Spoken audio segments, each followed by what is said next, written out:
Inch'Allah, il se mariera après le Eid, dites Amin. Il n'a pas encore trouvé, mais Inch'Allah, ça viendra. Allah au chemin, Inch'Allah. Il ne faut pas trop chercher, c'est muqaddar.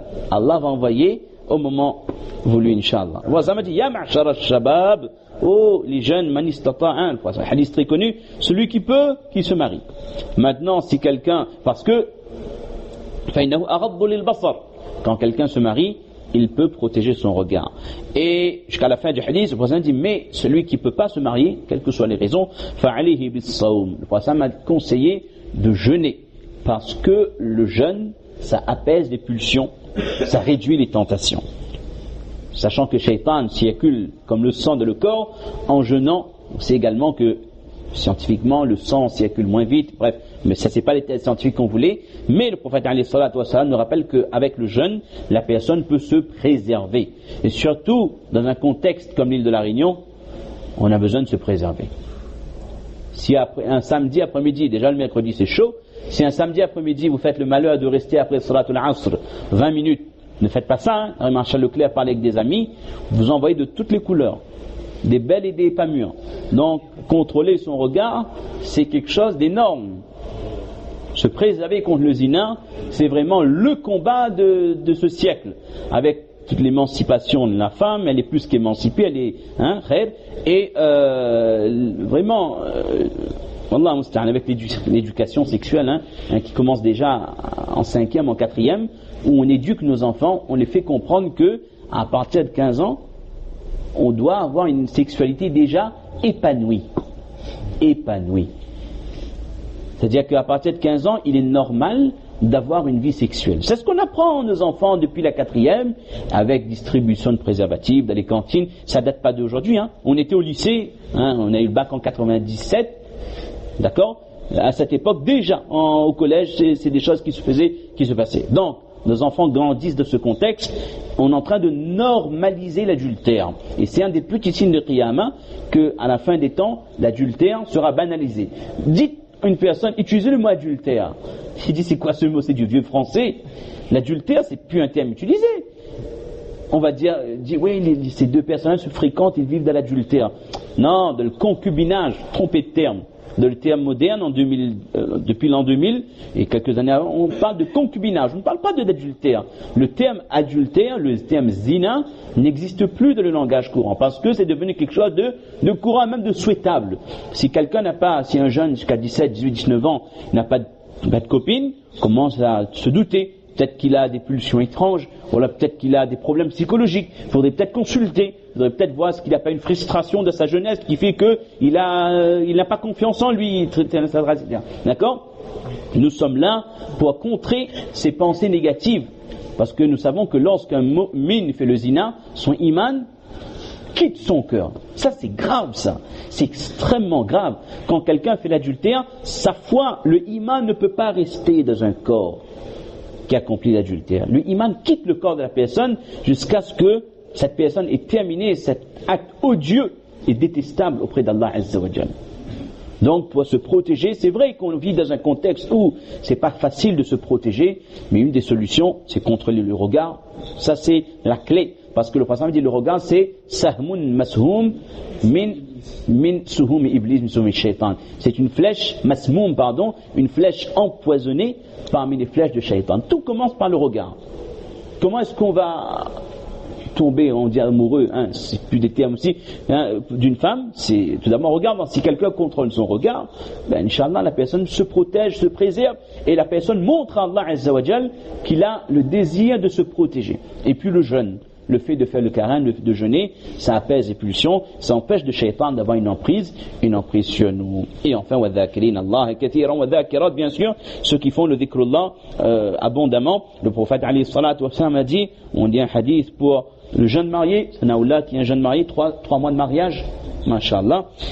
إذا أيقظ الرجل امرأته من الليل, lorsqu'un mari réveille sa femme la nuit pour faire la prière de la nuit, tahajjud, فصليا ركعتين, et que tous les deux ils prient 2 unités de prière, كتبا تلك الليلة من الذاكرين الله كثيرا والذاكرات. Pour la nuit où ils se sont réveillés, Allah Ta'ala les inscrit parmi les ذاكرين الله كثيرا والذاكرات.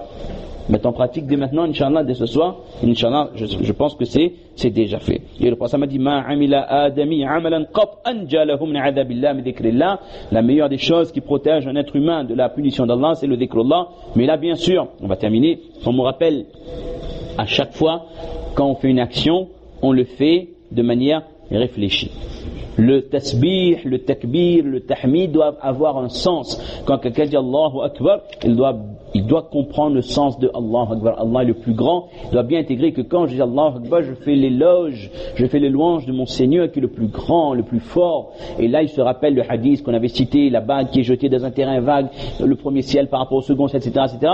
Il imagine la grandeur d'Allah qui est inimaginable, inconcevable pour une créature. Quand je dis Allahu Akbar, je dois ressentir la grandeur d'Allah. Quand je dis Alhamdulillah, je remercie Allah, toutes les louanges reviennent à Allah, et je pense en même temps tout ce qu'Allah nous a accordé comme bienfait, la foi, la santé, la possibilité de venir à la mosquée, de marcher sur ses pieds, la possibilité de tous les bienfaits qu'Allah nous a accordés, et ce Alhamdulillah sort comme un vrai remerciement de notre cœur. Il faut que les adhkar aient un poids. Et on rappelle ce qu'on aime dire à chaque fois, vous voulez dire qu'on répète, mais il faut qu'on comprenne, on intègre ça. Les ulama disent que même quand quelqu'un dit astaghfirullah, la personne doit bien comprendre que quand je dis astaghfirullah, je dois penser à mes péchés, à mes erreurs, et je m'en remets à Allah, le seul qui connaît mes péchés, le seul qui sait ce que je fais, parfois dans la nuit sans que personne ne me voie, et là je demande tawba à Allah pour ses péchés. Il a dit, les ulama disent que وَإِلَّا هَذَا الْإِسْتِغْفَارِ يَحْتَاجُ إِلَى الْإِسْتِغْفَارِ. Il dit quelqu'un dit astaghfirullah, ce astaghfirullah même c'est un manque de respect. Hada l'istighfar, yahtaju ila istighfar. Il dit ce astaghfirullah c'est un tel manque de respect qu'il faut demander tawba pour ce istighfar là. Quand quelqu'un prend un tasbih, il peut étonner astaghfirullah. Comme très souvent on voit des jeunes, en Arabie on voit ça, il y a des jeunes, le tasbih est devenu un gadget. Ils ont des tasbihs qui coûtent très cher, 100, 200, 300 riyals, c'est fait en pierre, bref, d'accord, c'est devenu un ornement. Qui prennent ça, ils font tourner, c'est très beau, ça fait un style comme on dit, d'accord, mais c'est pas ça le dhikrullah. Le dhikrullah c'est vraiment la pensée d'Allah, c'est pas juste faire tourner un tasbih. Encore le tasbih, il y a kalam al-ulama dessus. Vraiment quand on fait le dhikrullah avec sincérité, on pense à Allah subhanahu wa ta'ala. On va s'arrêter là Inch'Allah. Et d'une manière générale, le dhikrullah intervient dans toutes les actions. On avait demandé au prophète sallallahu alayhi wa sallam, au prophète d'Allah, فَأَيُّ الصَّائِمِينَ أَكْثَرُ أَجْرًا, au prophète d'Allah, hadith de l'imam Ahmed, quel jeûneur a le plus de récompenses? Ça c'est un hadith qui nous concerne directement. أَيُّ الصَّائِمِينَ أَكْثَرُ أَجْرًا قَالَ أَكْثَرُهُمْ لِلَّهِ ذِكْرًا, celui qui fait le plus de dhikrullah. Ça c'est très important. Le jeûneur qui fait beaucoup plus de dhikrullah, c'est le jeûneur qui aura plus de récompenses. Et Allah Ta'ala les a accordé quoi? Allah Ta'ala aura accordé le pardon et une énorme récompense, bien sûr, c'est le paradis. Et il y a un petit verset qu'on ne peut pas passer dessus lorsqu'Allah Ta'ala dit wa kana bil mu'minina rahima, et Allah Ta'ala est miséricordieux envers les croyants. Le prophète alayhi salatu wassalam avait vu une fois une femme avec un petit bébé, il le prenait contre elle. Il allaitait son petit bébé. Vraiment une mère qui aime son enfant. Le prophète a regardé cette femme, il a dit aux sahaba, Atarawna hadihi tulqa waladaha fi an-nar.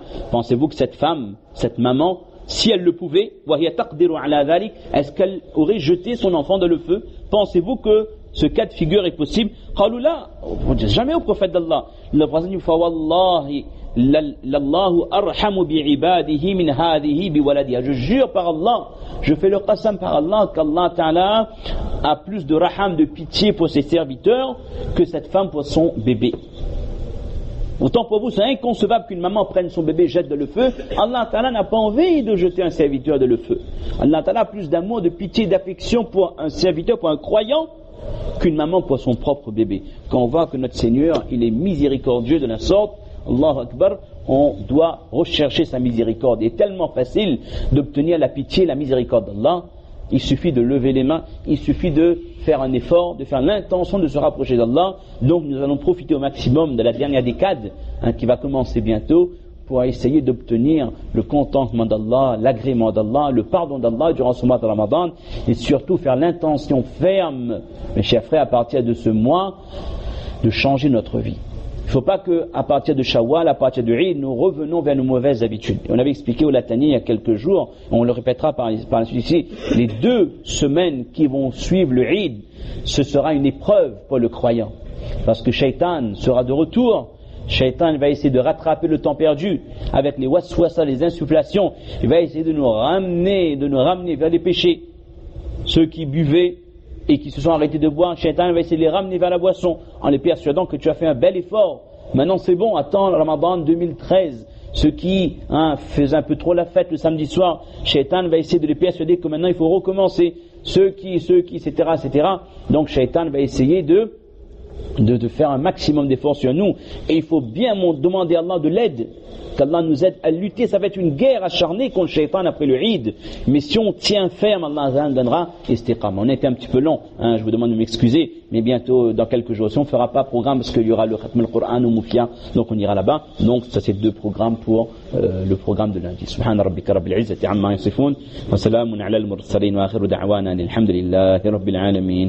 Jazakumullah.